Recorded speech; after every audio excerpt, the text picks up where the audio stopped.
2023년 여러 가지 어려운 상황 속에서도 우리를 지키셔서 이렇게 송령 주일 예배를 맡게 하신 성삼일체 하나님을 찬양하고 경배합니다. 그리고 송년 주일 예배를 드리는 우리 사랑하는 성도 여러분들에게 하나님의 크신 은혜가 충만하시기를 주님의 이름으로 간절히 축원합니다. 우리 옆 뒷사람 그리고 앞사람과 서로 인사하겠습니다. 1년 동안 수고하셨습니다. 1년 동안 수고하셨습니다. 네. 인사 한 번 더 할까요? 하나님은 당신의 수고를 아십니다. 하나님은 장로님의 수고를 아십니다. 아멘.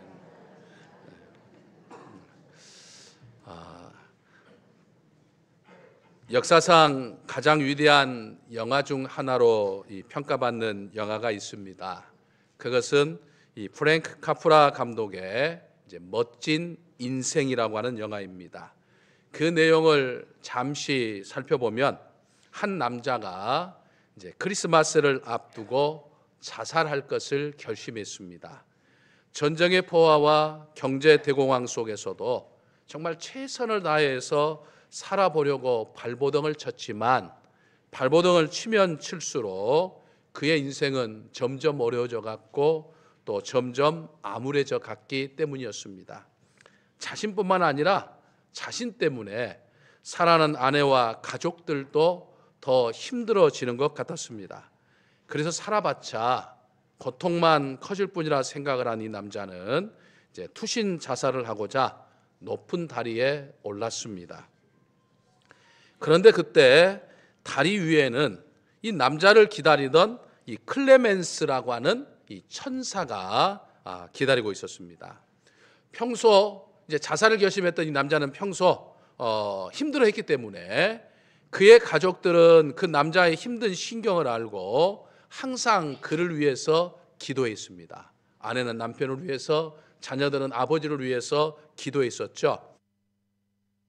그래서 그 남자 가족들의 기도에 응답하고자 이제 미리 천사를 보내주셔서 그 남자가 자살하는 것을 이제 막고자 한 것이었죠.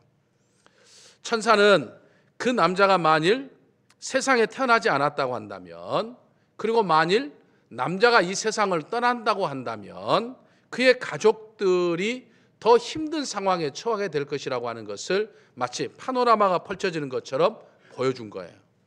그리고 남자는 자신이 존재함으로써 많은 사람이, 내 가족이 행복했구나라고 하는 사실을 깨닫고 이제 자살 결심을 거두고 이제 가족의 품으로 돌아가게 된 거죠.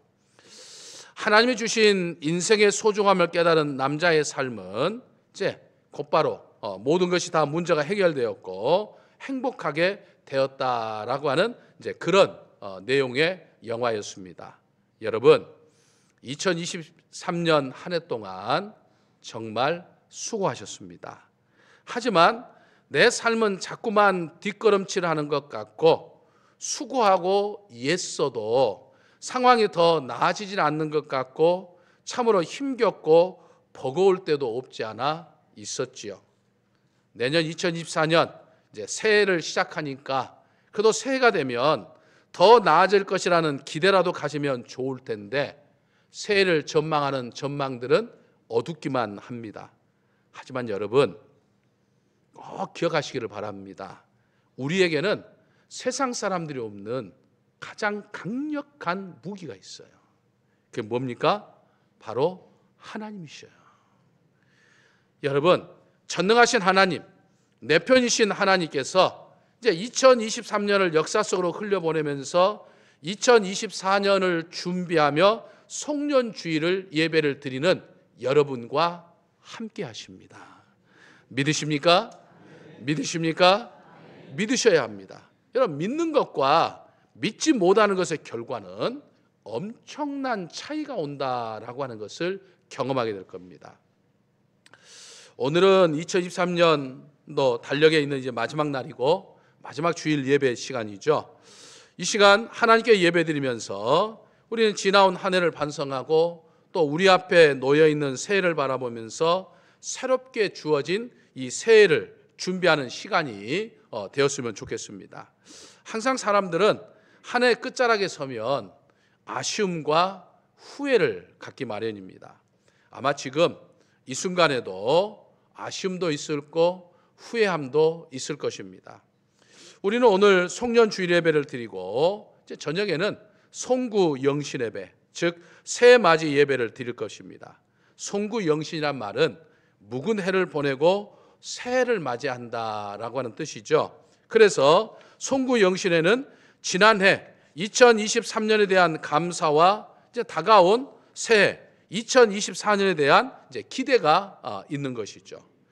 여러분, 사람이 건강하려면요, 이 몸의 신진대사가 잘 되어야 하잖아요. 마찬가지로 우리가 정말 성공한 인생의 삶을 살기 위해서는 이 송구 영신이 잘 되어야 되는 거예요.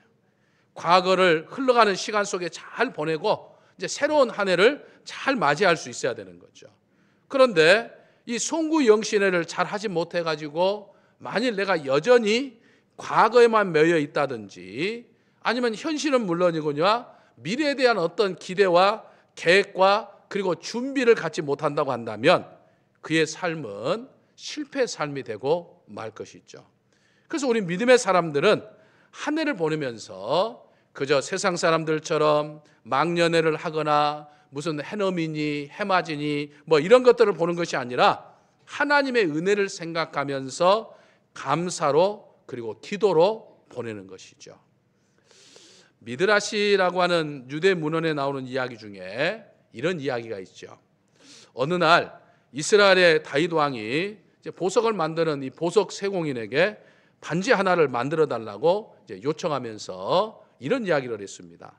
만일 내가 큰 승리를 거둬서 기쁨을 억제하지 못할 때 감정을 조절할 수 있는 글귀, 동시에 내가 절망에 빠져 있을 때 내게 기운을 북돋아 줄 수 있는 그런 글귀를 이 반지에 새겨 넣어줬으면 좋겠다, 이렇게 요청을 했습니다.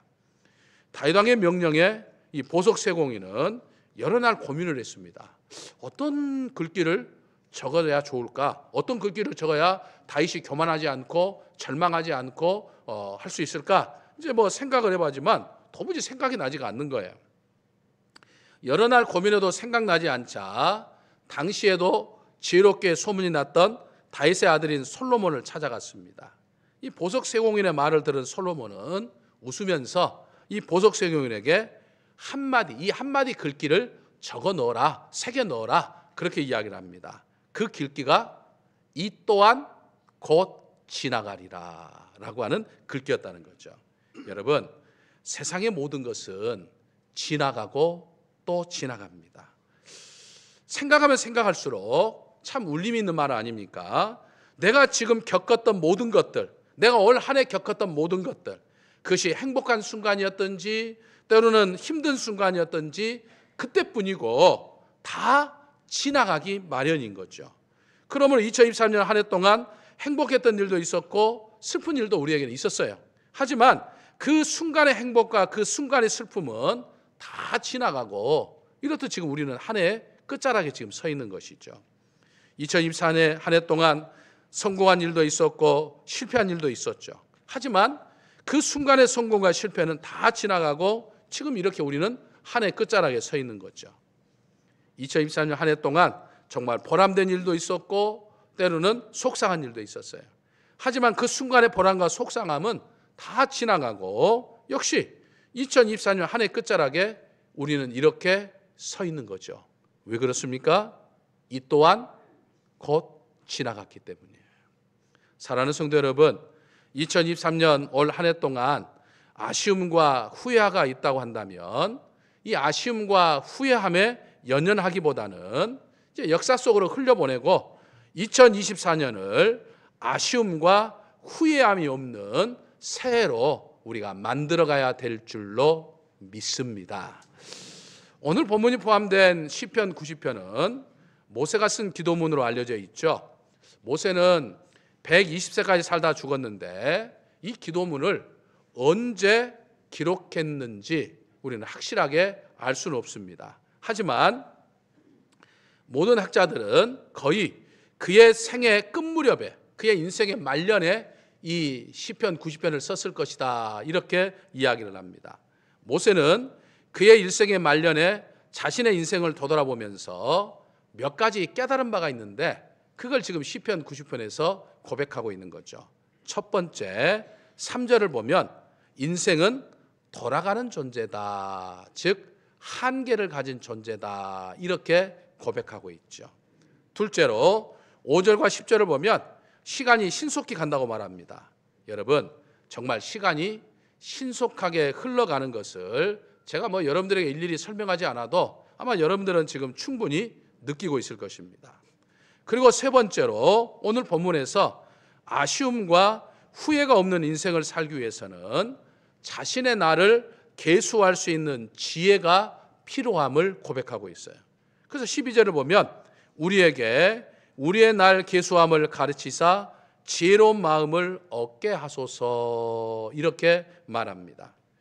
여러분, 여기서 날수를 계수하는 지혜를 달라라고 하는 이 모세는요, 그냥 단순히 인생의 연수, 내가 몇 년을 살았고 내가 몇 년에 뭘 했고 이런 어떤 연수를 계산하여서 내가 지혜를 얻고 싶다라고 하는 그런 의미의 말이 아니죠. 물론 그런 의미도 없잖아 있겠지만은 모세가 지금 이 고백을 한 것은 매일매일 삶 속에서 하나님이 계수해 주시는, 하나님이 인정해 주시는 그런 삶을 살고 싶습니다라고 하는 그런 의미입니다.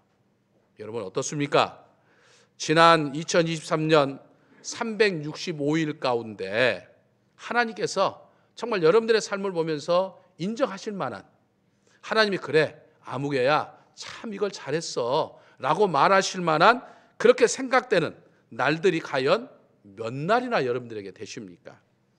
다윗이 시편 84편 10절에서 주의 궁정에서의 한 날이 다른 곳에서부터 첫날보다 낫사오니 라고 고백하면서 하나님 앞에 예배 드리는 시간을 그렇게 사모하고 좋아했는데, 여러분들 2023년 한 해 동안 365일 가운데 하나님 앞에 정말 예배를 드리는 시간이 몇 시간이나 하나님 앞에 된다고 생각을 하십니까? 하나님의 시선에서, 하나님의 입장에서 보았을 때 우리가 지금 흘러가고 있는 이 시간에다가 시간을 정하고 날을 정하고 해를 정하였지만 사실은 이런 것들은 우리 인간이 편리에 따라서 정한 것이지 하나님의 입장에 봤을 때는 아무런 의미가 없어요. 하나님에게는 천년이 하루 같은 거예요. 그렇다고 한다면 우리가 사는 인생, 내가 사는 인생, 요즘에 100세 시대라고 그러니까 100세 인생을 맞아서 내가 100세를 살든지 아니면 100세보다 더 많은 인생을 살든지 아니면 100세보다 훨씬 더 터무니없는 짧은 인생을 살든지 하나님의 입장에서 보면 내가 살아온 시간들이 별 의미가 없어요. 그냥 모든 사람들 흘러가는 시간일 뿐이에요. 크로노스에 불과하죠. 하지만 그 흘러가는 크로노스 시간 중에 하나님이 정말 특별하게 아무개야 내가 정말 이렇게 살았구나, 너가 정말 잘했구나 라고 하나님이 인정해 주시는 만한 시간은 한정적이라 이 말이에요. 그것을 우리는 카이로스라고 말합니다. 여러분, 우리가 성경을 읽다 보면요, 이 미스테리한 일들, 신비롭고 또 수수께끼 같고 또 불가사의한 일들에 관한 기록들이 남아있죠. 그런데 우리는 이 성경을 절대 불변의 진리의 말씀이라고 생각하고 고백하는데, 성경을 우리가 읽다 보면 연대계산, 시대의 연대계산을 하는 데 있어서 의문을 던져주는 기록이 있어요. 예를 들면 사도행전 13장과 열왕기상 6장의 말씀을 비교해 보면, 사도행전 13장을 보면 이스라엘 민족이 출애굽, 그러니까 애굽에서 빠져나온 때부터 이제 가나안 땅에 정착해서 사사 시대를 보내고 다윗과 솔로몬 시대에 오면서 성전을 건축했는데, 그러니까 출애굽했을 때부터 성전을 건축할 때까지의 연수가 몇 년이 흘렀는가를 쭉 살펴보는 내용이 나오는데, 그걸 합산해 보면 573년이에요. 그러니까 출애굽 때부터 성전 건축까지 573년이 흐른 거예요. 그런데 열왕기상 6장을 보면 똑같은 내용이에요. 출애굽에서부터 성전 건축까지 연대를 합산해 보면 480년입니다. 그러니까 사도행전과 열왕기상의 지금 이야기가 무려 93년에 지금 차이가 갭이 지금 발생을 한 거예요. 아니 왜 이 두 기록 사이에 93년에 사도행전은 573년이라고 그러고 열왕기상은 480년이라고 해서 왜 93년에 이 갭이 생겨났을까요? 성경이 틀렸을까요? 사도행전이 틀렸을까요? 열왕기상이 틀렸을까요? 아니죠. 성경을 연구하듯이 자세히 들여다보면 절대로 틀린 이야기가 아닙니다. 자, 그러면 왜 그런 차이가 나타났냐라고 하는 것을 살펴보면 바로 사사시대에 그 답이 있는 것을 보게 됩니다. 이스라엘 민족이 출애굽해서 광야 40년을 지나고 가나안 땅에 정착해가지고 나중에 사울과 다윗과 솔로몬에 이어지는 왕조 시대를 열었는데 그 왕조 시대가 열리기 바로 직전에 사사시대라고 하는 시대가 있었어요. 그런데 그 사사시대의 특징은 하나님의 뜻대로 살지 않고 자기 소견에 오른 대로 자기 마음대로 살다가 하나님 앞에 징계를 받고 징계를 받으면 하나님 앞에 호소하고 하나님이 호소하면 그 문제를 해결해 주는 그런 것이 계속해서 반복해서 나오는 역사인데 거기에 보면 하나님의 말씀대로 살지 않았다가 이방인들의 침략을 받아가지고 이방인들의 지배를 받았던 기간을 계수하지 않습니다. 연대에 넣지 않아요. 예를 들면 사사기서 3장을 보면 이스라엘 민족이 메소포타미아 침략을 받아서 메소포타미아 지배를 받는 기간이 8년이었어요. 또 모압 왕의 지배를 받는 기간이 18년이었습니다. 또 사사기 4장을 보면 가나안 왕 야빈을 20년 동안 섬겼어요. 또 사사기 6장을 보면 미디안을 7년을 섬겼고 사사기서 13장을 보면 블레셋을 40년을 섬겼어요. 이 모든 기간을 합해보면 딱 93년이에요. 뭘 의미합니까? 열왕기상은 하나님 앞에 반역해서 하나님의 백성으로 살지 못했던 기간을 연수에 넣지 않는 거예요. 근데 사도행전에는 그냥 모든 걸 다 포함해서 넣은 차이가 있는 것뿐이에요. 이 같은 사실을 우리가 생각해 보면 오직 한 번뿐인 인생을 사는 오늘 우리에게는 참으로 충격적인 메시지가 아닐 수 없는 거죠. 여러분 요즘 젊은 세대로부터 듣는 말 중에 가슴 아픈 말 한마디가 이생망이라는 이 말이 있어요. 이생망. 여러분 들어보셨죠? 이생망이 무슨 뜻입니까? 이번 생은 망했다라고 하는 것을 줄여서 이생망이에요. 그러니까 뭐 경제적인 여러 어려움 때문에 결혼도 포기, 집도 포기, 포기, 7포 시대, 5표 시대 하면서 이제 젊은이들이 희망이 없으니까 내 이번 생은 망했어, 이생망 이렇게 이야기를 해요. 참 안타까운 마음이죠. 근데 여러분 다음 생이 있을까요? 그럼 이번 생은 망했으면 다음 생은 있을까요? 참말의 말씀이죠. 인생은 오직 한 번뿐이에요. 이번 생 지나면 이 위에는 뭐가 있죠? 영벌이 있거나 영생이 있을 뿐이에요. 그러니까 오직 한 번뿐이에요. 한 번뿐인 이 인생 가운데 하나님께서 잘했다고 인정해 주시고 계수해 주는 날이 있고 하나님이 계수하지 않는 날이 있어요. 우리가 아무리 살아도 이건 하나님이 인정해 주지 않는 날이 있다 이 말이에요.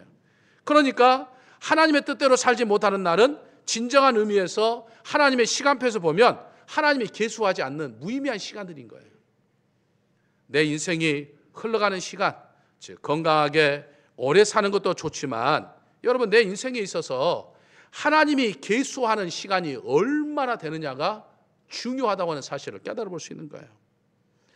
창세기 5장을 보면 에녹의 이야기가 나오죠. 에녹의 이야기를 보면 우리 더 선명하게 이 사실을 깨달을 수 있습니다. 자, 창세기 5장 22절과 23절을 보면 하나님과 늘 동행하는 에녹도 이 세상에서 365년을 살았다고 말을 합니다. 그런데 하나님 앞에 그의 인생이 의미 있다고 인정해 주시는 하나님이 계수해 주시는 시간은 65세 이후예요. 그러니까 태어나서부터 65세까지는 아무런 의미가 없는 시간이에요. 하나님과 상관없는 시간이에요. 그리고 365년 생애 중에 300년만 동행했다고 지금 하나님이 말씀하고 있는 거예요. 그러니까 여러분 내가 100년을 살아도 하나님과 함께하지 못한 시간은 하나님으로부터 계수함을 받지 못해요. 내가 내 나름대로 최선을 다해서 살고 나름대로 의미도 있고 보람된 삶을 살았다 하더라도 그 시간이 하나님과 함께하지 않는 시간이었다고 한다면 그건 하나님의 입장에 봤을 때는 아무런 의미가 없는, 계수되지 않는 시간에 불과하다 이 말입니다. 그러니까 내가 하나님을 믿고 신앙생활을 30년을 하고 40년을 했어도 내가 하나님과 함께하지 못한 시간들, 내가 하나님 앞에 교회에서 예배를 드리지 못했던 시간들, 내가 교회 사역이 있을 때 그 사역에 동참하지 못했던 시간들, 여신도에 남신도에 참여할 때 내가 참여하지 못했던 시간들, 그 시간들은 하나님께 계수되지 않는 시간이에요. 하나님과는 아무 의미가 없는 시간이에요. 내가 모태신앙으로 40년 50년을 믿었어도 하나님 앞에서 산 날은 10년도 아니 1년도 채 안 될 수 있다고 하는 사실을 우리 말씀들을 통해서 깨달아볼 수 있는 거예요. 그래서 모세는 우리에게 우리 날 계수함을 가르치사 지혜로운 마음을 얻게 해달라고 하나님 앞에 부르짖었던 거예요. 여러분 어떻습니까? 참 놀랍지 않습니까? 사랑하는 성도 여러분, 우리 지난 2023년 365일 매일매일 365일 동안 얼마나 부지런히 살아왔습니까? 그런데 그렇게 부지런히 살아왔던 그 삶 속에 내가 하나님과 함께했던 시간이 얼마나 된다고 생각을 하십니까? 사랑하는 성도 여러분, 2024년은 분명 2023년보다 하나님께서 계수해 주시는 날이 더 많아질 줄로 믿습니다. 바울 사도는 에베소서 5장 16절에서 에베소 교회 성도들에게 세월을 아끼라라고 권면했죠. 여기서 세월을 아끼라는 이 원문의 뜻은 기회를 살아라고 하는 의미입니다. 좀 더 깊은 의미로 보면요, 흘러가는 시간을 내가 구속해라라고 하는 의미거든요. 그러니까 아끼라로 번역된 헬라어로 에스아고라라는 단어인데 이 말은 도로 사다, buy back, 다시 산다 하는 그런 의미 있죠. 그래서 영어 성경에는 시간을 구속하라라고 하는 말로 번역이 되어 있어요. 여러분, 시간을 도로 사기 위해서는 무엇이 필요할까요? 대가가 지불해야 되죠. 아무런 대가를 지불하지 않고 내가 어떤 물건이나 어떤 시간을 가져오는 것은 마치 강도와 절도와 마찬가지죠. 그러니까 하나님부터 우리가 시간을 받았어요. 365일이라는 시간을 받았어요. 하루 24시간의 시간을 받았어요. 그런데 그냥 흘러갔던 시간 속에서 내가 하나님으로부터 계수함을 받으려고 하면 이 시간이 진정 의미 있는 시간으로 내가 살려고 하면 대가를 지불해야 된다는 이야기죠. 사람들은 흔히 맛있는 음식이 어디가 있으면 그것이 멀더라도 찾아가죠. 그리고 줄이 깊이 서 있어도 기다려서 먹으려고 하죠. 그런데 하나님으로부터 인정받는 삶, 하나님의 계수함을 받는 삶, 내 영혼을 위한 삶을 살기 위해서는 이런 수고를 하지 않는 경우들이 많이 있죠. 그리고 헛된 것에 시간과 헛된 것에 돈과 헛된 것에 내 힘을 다 쏟아버리죠. 아니죠. 여러분, 하나님이 계수하는데 우리의 시간과 우리의 정성과 우리의 힘을 다 써야 돼요. 오늘 여러분들이 이 자리에 앉아 있는 게 바로 그런 거예요. 지금 흘러가는 시간 속에 세상 사람들 똑같이 지금 2023년 12월 31일 똑같이 보내는데 이 흘러간 시간 속에 여러분들이 지금 의미 있는 시간을 산 거예요. 하나님이 지금 계수해 주시는 시간을 지금 여러분들이 사서 지금 이 자리에 앉아 있는 거예요. 하나님 앞에 계수받는 시간들 내일 하겠다고 미루지 말아야 됩니다. 그런 말이 있죠. 하나님의 시간은 오늘이고 사탄 마귀의 시간은 내일이다 라고 하는 말이 있어요. 사탄은 나에게 하지 말라 하지 않습니다. 하지 말라는 대신에 뭐라고 이야기할까요? 내일 해. 내일. 또 내일 되면 또 뭐라고 이야기할까요? 내일 해. 사탄은 자꾸 내일 하라고 그럽니다. 근데 하나님은 오늘 지금이에요. 그러니까 오늘 지금 하나님께 계수받는 삶을 살아야 되는 거예요. 그러니까 지금 아니면 안 되는 거예요. 그러므로 이제 2023년을 흘려보내고 이제 2024년을 우리가 준비하면서 내년 한 해는 내가 항상 오늘 지금 이 순간 하나님이 기억해 주시는, 하나님이 계수해 주시는 그런 삶을 살겠다 고백하면서 2023년을 흘려보내는 저와 우리 사랑하는 성도 여러분들 되시기를 주님의 이름으로 간절히 축원합니다. 할렐루야. 사랑의 아버지 하나님,